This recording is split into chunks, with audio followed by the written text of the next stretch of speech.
Bismillahirrahmanirrahim. Assalamualaikum warahmatullahi wabarakatuh dan selamat pagi. Alhamdulillah, pada hari ini kita bertemu sekali lagi untuk membincangkan satu subtopik dalam bab 2, iaitu perkembangan idea nasionalisme di Barat.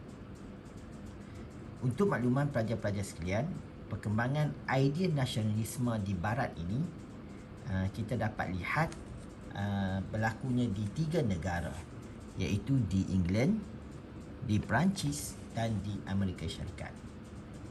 Pada kali ini kita akan membincangkan perkembangan idea nasionalisme di Barat berdasarkan konsep kunci soalan, fakta, contoh atau what, why, how dan juga inference. Untuk menggunakan formula ini, cikgu akan menunjukkan bagaimana kelima-lima perkara ini terdapat di dalam buku teks dan kita menstrukturkan balik menjadi jawapan esei yang mudah.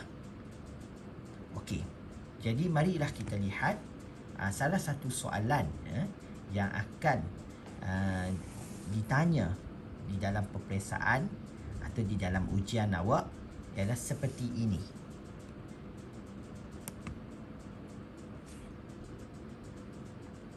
Okey. So kalau awak lihat di paparan ini, okey, soalan nombor 12 ini, iaitu ini adalah contoh soalan. Jelaskan rentetan peristiwa penting yang membawa kepada perkembangan idea nasionalisme di Barat. Jadi jika soalan ini ditanya kepada awak, iaitu 8 markah, awak boleh pilih mana-mana revolusi yang berlaku di Barat. Sama ada awak nak guna revolusi keagungan yang berlaku di Britain, atau awak boleh juga memilih revolusi Amerika Syarikat dan juga revolusi Perancis. Jadi untuk 8 markah ini, saya percaya jika awak jawab satu revolusi pun dah memadai untuk membolehkan awak mendapat 8 markah. Tetapi ingat pelajar-pelajar, kemungkinan ada soalan yang mungkin diminta awak menjelaskan revolusi keagungan sahaja. Mungkin soalan itu minta awak jelaskan rentetan peristiwa penting yang berlaku di England membawa kepada perkembangan idea nasionalisme di Barat. Jadi jika soalan itu ditanya, maka awak perlu membincangkan revolusi keagungan. Mungkin juga soalan boleh ditanya, jelaskan rentetan peristiwa penting yang berlaku di Amerika Syarikat yang membawa kepada perkembangan idea nasionalisme di Barat. Dan juga boleh juga ditanya, jelaskan rentetan peristiwa penting yang berlaku di Perancis yang membawa pada perkembangan idea nasionalisme di Barat. Jadi, cikgu telah menerangkan bahawa ada 2 bentuk soalan. Satu, soalan berbentuk umum seperti yang pelajar-pelajar sedang melihat ini. Soalan nombor 12 ini adalah soalan yang berbentuk umum. Dan satu lagi soalan yang memberi kepada pengkhususan dengan meminta calon menerangkan sama ada berlaku di England, di Amerika Syarikat maupun di Perancis. Okey, pada kali ini cikgu akan membawa awak untuk melihat revolusi atau untuk melihat perkembangan idea nasionalisme yang berlaku di England. Jadi sebelum kita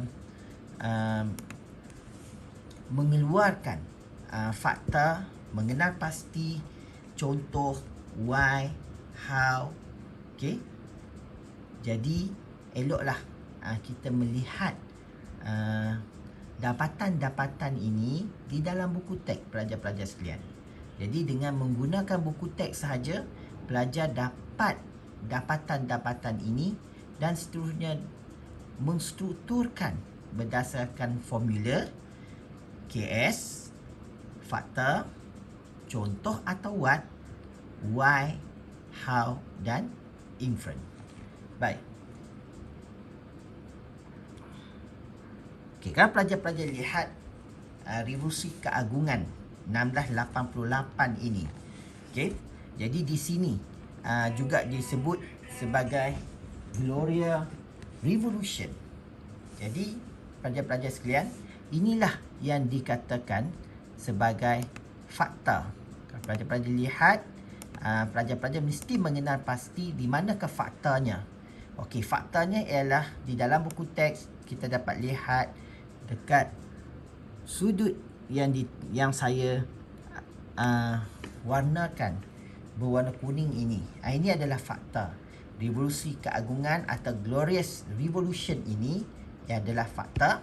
Dan selepas itu pelajar-pelajar kita beralih untuk mengenal pasti contoh atau apa itu Revolusi Keagungan ini. Jadi daripada maklumat di dalam buku teks ini, pelajar-pelajar boleh memilih kandungan data yang sesuai untuk dimasukkan di dalam contoh. Jadi di sini pelajar-pelajar sekalian, kadang-kadang kita tanya apa itu Revolusi Keagungan. Jadi cikgu melihat di perenggan yang ketiga menjelaskan maksud Revolusi Keagungan, iaitu peralihan kuasa secara aman tanpa pertumpahan darah. Jadi di sini kita jadikan sebagai contoh. Okey. Jadi kalau pelajar-pelajar lihat, cikgu akan guna ini sebagai contoh. Okey. Okey, sebagai contohnya di sinilah. Sebagai contoh. Okey, sekejap pelajar. Okey, kita ambil di sini sebagai contoh lah. Okey, sebagai contoh iaitu peralihan kuasa secara aman tanpa pertumpahan darah. Inilah sebagai contoh. Kemudian kita melihat mengapa berlakunya Revolusi Keagungan atau why. Okey. Dalam ini pelajar-pelajar sekalian, terdapat beberapa sebab yang berlakunya Revolusi Keagungan ini. Salah satunya ialah untuk menegakkan kedaulatan parlimen dan hak asasi rakyat. Jadi di sini pelajar-pelajar sekalian dapat lihat perkataan disebabkan. Disebabkan adalah kunci kepada why, atau kadang-kadangnya ditulis kerana. Okey, kunci kepada why. Tapi cikgu memilih di sini sebagai salah satu sebabnya ialah keinginan menegakkan kedaulatan parlimen dan hak asasi rakyat, iaitu di perenggan pertama. Okey, jadi di sini pelajar-pelajar kita guna cikgu guna warna biru ini sebagai menggariskan sebab pertama, iaitu keinginan menegakkan kedaulatan parlimen dan hak asasi rakyat. Okey, sebab yang kedua ialah kerana Raja James II berkuasa mutlak membelakangkan parlimen semasa menggubal undang-undang. Okey, dapatkan lihat di sini. Raja James II membelakangkan parlimen semasa menggubalkan undang-undang. Jadi kita boleh ambil ini juga sebagai why yang kedua. Okey. Dan juga pemerintahan raja berkuasa mutlak. Okey. Jadi kadang-kadang pelajar-pelajar cikgu gabungkan terus sahaja, iaitu kerana Raja James II berkuasa mutlak membelakangkan parlimen semasa menggubal undang-undang. Dan yang seterusnya, yang ketiga, pelajar-pelajar sekalian, yang ketiga kita dapat lihat sebab berlakunya Revolusi Keagungan ialah pemikiran John Locke. Okey, dapatkan pelajar di mana pemikiran John Locke itu menghasilkan karya Treatises of Government yang mempopularkan konsep raja berperlembagaan. Paling-paling kurang pelajar-pelajar sekalian memadai menyatakan kerana pemikiran John Locke yang mempopularkan konsep raja berperlembagaan. Tetapi kalau pelajar-pelajar dapat sebut karya John Locke itu, lagi bagus. Okey. Jadi di sini cikgu gariskan yang ketiga iaitu pemikiran John Locke, iaitu dalam karya Two Treatises of the Government. Okey. Berkenaan dengan mempopularkan konsep raja berperlembagaan. Okey. Mudahkan pelajar-pelajar. Jadi di sini secara umumnya kita dapat lihat ada 3 sebab mengapa berlakunya revolusi keagungan. Okey. Seterusnya pelajar-pelajar, kita lihat pula bagaimana revolusi keagungan ini berlaku. Okey, soalan ini yang perlu dicari atau yang kita boleh dapat data ini di dalam buku teks. Okey, bagaimana? Bila bagaimana? Kata kuncinya mestilah perbuatan pelajar-pelajar sekalian. Okey, atau kata kerja. Jadi di sini yang pertama pelajar-pelajar dapat lihat penentangan ahli parlimen dengan sokongan Mary II dan suaminya Raja William of Orange dari Belanda. Jadi di sini kita dapat lihat berlakunya pertembungan antara raja dan juga ahli parlimen. Jadi pelajar-pelajar sekalian, di dalam ini pelajar-pelajar dapat lihat bagaimana ahli parlimen menentang. Okey. So di sini kita tanya bagaimana revolusi keagungan ini berlaku? Berlaku melalui penentangan ahli parlimen. Okey. Jadi kalau pelajar kata kenapa ahli parlimen ini menentang, sudah pastilah sebab Raja James II memerintah secara mutlak. Okey. Baik. Penentangan ahli parlimen. Okey. Di mana di sini kita dapat lihat perkataan ini kita jadikan sebagai kata kerja yang menceritakan revolusi keagungan berlaku melalui tindakan yang dibuat oleh ahli parlimen. Okey, di sini ahli parlimen bangkit menentang. Okey, ini boleh dijadikan bagaimana yang pertama atau how yang pertama. Yang kedua ialah bagaimana berlakunya revolusi keagungan ini, iaitu dengan memantapkan konsep kedaulatan parlimen dan raja berperlembagaan. Jadi pelajar-pelajar sekalian dapat lihat, okey, how yang kedua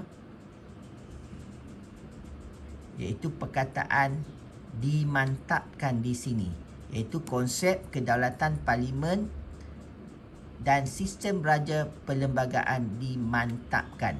Tapi cikgu ubah cikgu meletakkan kata kerja dengan memantapkan konsep kedaulatan parlimen dan raja berperlembagaan semasa pemerintahan Mary II dan William of Orange. Okey. Baik. Kemudian how yang ketiga, bagaimana berlakunya revolusi keagungan ini melalui tindakan menggubal Bill of Rights, okey, yang memberi keutamaan kepada parlimen memperkenalkan undang-undang hak mengutip cukai. Okey, pelajar-pelajar dapat lihat di mana perkataan Bill of Rights ini.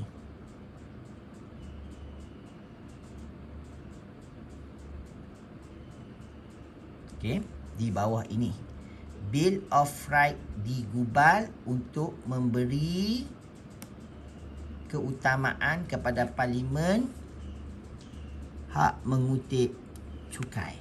Jadi di sini pelajar-pelajar kita dapat mengenal pasti ada 3 revolusi keagungan ini berlaku melalui penentangan ahli parlimen.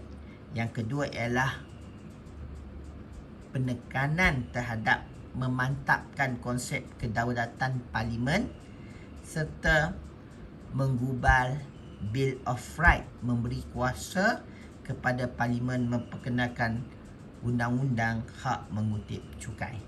Jadi selepas pelajar-pelajar mengenal pasti fakta, contoh atau what, why dan how, jadi kita akan membina satu jawapan esei yang mudah. Ini yang cikgu cakap penstrukturan atau menstrukturkan jawapan esei ini. Jadi sekurang-kurangnya pelajar-pelajar faham apa itu revolusi keagungan yang berlaku di England. Mudah sangat.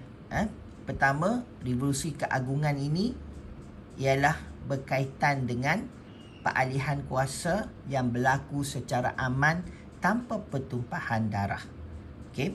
So, kita tanya mengapa berlakunya peralihan kuasa ini? Atau sebab-sebab berlakunya peralihan kuasa ini. Kerana keinginan menegakkan kedaulatan Parlimen dan juga hak asasi rakyat. Kemudian yang kedua, kerana Raja James II terlalu berkuasa. Dan yang ketiga, kerana pemikiran John Locke. Dan seterusnya kita masuk proses bagaimana revolusi keagungan ini berlaku. Iaitu pertama, melalui penentangan yang dibuat oleh ahli Parlimen. Dan yang kedua ialah melalui memantapkan konsep kedaulatan Parlimen dan raja berperlembagaan. Dan yang ketiga ialah menggubal Bill of Rights yang memberi hak kepada Parlimen memperkenalkan undang-undang mengutip cukai. Baik, pelajar-pelajar sekalian, kita akan lihat beginilah nota yang akan terhasil daripada petikan buku teks ini. Okey. Jadi daripada ini pelajar-pelajar sekalian, kita akan cuba untuk membina jawapan esei. Okey, untuk membina jawapan esei sangat mudah pelajar-pelajar sekalian, iaitu cikgu akan cuba menunjukkan cara yang paling mudah. Pertama ialah kita ambil kunci soalan, iaitu pelajar-pelajar lihat soalan tanya, jelaskan rentetan peristiwa penting membawa kepada perkembangan idea nasionalisme di barat. Jadi di sini kunci soalannya ialah rentetan peristiwa penting yang membawa kepada perkembangan idea nasionalisme di barat ialah.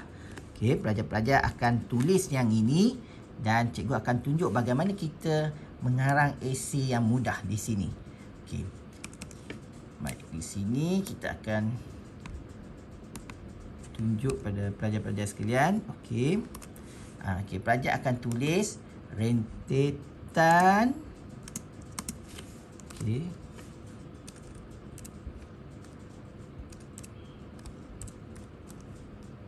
Rentetan peristiwa penting yang membawa kepada perkembangan idea nasionalisme di barat ialah, dan seterusnya kita ambil fakta iaitu revolusi keagungan England. Okey, kita masukkan ini sebagai fakta. Ialah terus jawab, letakkan fakta di sini. Revolusi keagungan England. Dan untuk kita sambungkan fakta dengan contoh atau what, kita terus letak perkataan contohnya. Sambung saja pelajar-pelajar sekalian. Itu contohnya peristiwa peralihan kuasa yang berlaku secara aman tanpa pertumpahan darah melibatkan raja dan ahli Parlimen. Jadi kita masukkan di sini sebagai jawapannya. Okey, nampak kan pelajar? Dah masuk contohnya di sini dan pelajar full stop di sini. Okey, kita jadikan satu ayat yang lengkap dengan full stop di sini. Okey, seterusnya pelajar-pelajar sekalian. Dah menghasilkan jawapan ini, kita nak masuk mengapa berlakunya revolusi keagungan. Maka ayat yang paling mudah boleh kita tulis hal ini kerana. Okey. Kita juga akan tunjuk Okey. Hal ini kerana. Okey, masuk terus. Hal ini kerana yang pertama untuk menegakkan. Okey, nampak Untuk menegakkan kedaulatan parlimen dan hak asasi rakyat. Okey. Pelajar akan tulis dan masukkan ini. Ini cikgu akan tunjuk secara mudah. Mudah kan? Hal ini kerana untuk menegakkan kedaulatan parlimen dan hak asasi rakyat. Kemudian pelajar cuma letak koma dan sambung terus. Yang kedua, kerana Raja James II berkuasa mutlak membelakangkan parlimen semasa penggubalan undang-undang. Okey. Terus saja masuk.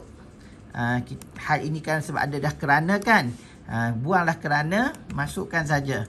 Okey, Raja James II berkuasa mutlak membelakangkan parlimen semasa menggubal undang-undang dan seterusnya. Yang ketiga, pelajar hanya letak perkataan dan. Okey, dan. Dan pemikiran John Locke yang menghasilkan two treatises of government yang mempopularkan konsep raja berperlembagaan. Kalau tak ingat karya, cukup pelajar menulis pemikiran John Locke yang mempopularkan konsep raja berperlembagan. Okey. Okey, kita lihat di sini pelajar-pelajar sekalian. Okey. Kita masuk di sini. Kita masuk dan pemikiran John Locke yang menghasilkan karya Two Treatises of Government yang mempopularkan konsep raja berperlembagaan. Okey, baik. Dah habis why, kita nak masuk perkataan how. Okey. Jadi bagaimana nak masuk how? Ini dilakukan. Okey. Pelajar hanya menulis perkataan ini, memudahkan Ini ini dilakukan. Okey. Dilakukan. Ini kita dah, bila kita tulis ini dilakukan, maknanya kita nak masukkan data how. Okey, ini dilakukan melalui penentangan. Boleh melalui. Okey, terus ambil penentangan ahli parlimen. Okey. Ini dilakukan melalui penentangan ahli parlimen. Okey. Dengan sokongan Mary II dan suaminya Raja William of Orange dari Belanda terhadap Raja James II sehingga memaksa beliau melarikan diri ke Perancis. Kemudian pelajar, kalau pelajar nak sambung pun boleh atau nak tambah penanda wacana pun boleh. Kalau cikgu tambah penanda wacana lah. Okey, di samping itu juga. Di samping itu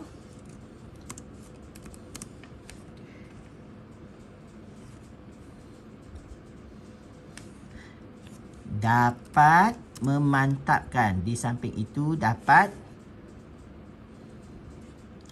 Di samping itu memantapkan. Di samping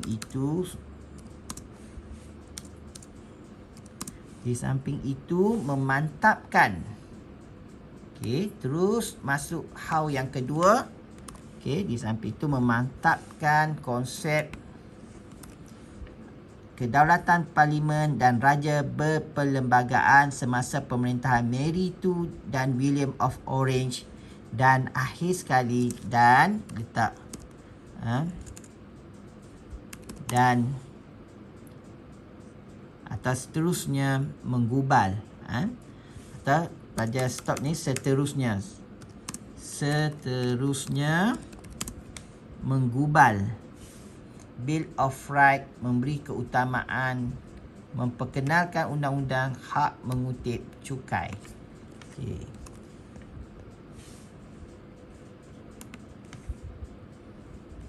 Okey.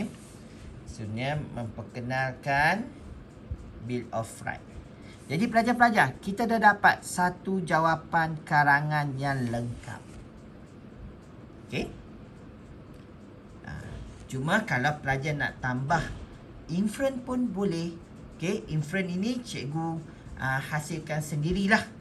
Berdasarkan buku holistik ini, kita letakkan ini menunjukkan kuasa rakyat mengatasi kuasa mutlak seorang raja yang akhirnya mewujudkan sistem raja berperlembagaan. Okey, kita ambil inferen. Ini satu inferen yang merumuskan peristiwa revolusi keagungan ini.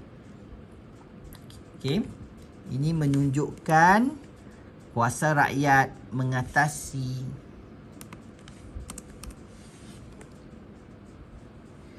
kuasa mutlak seorang raja yang akhirnya mewujudkan sistem raja berperlembagaan. Okey, sistem raja berperlembagaan seperti di negara kita lah. Apa itu raja berperlembagaan? Iaitu raja berkuasa terikat dengan undang-undang. Okey, itu maksud raja berperlembagaan. Okey, kita jumpa lagi insya-Allah dan selamat maju jaya.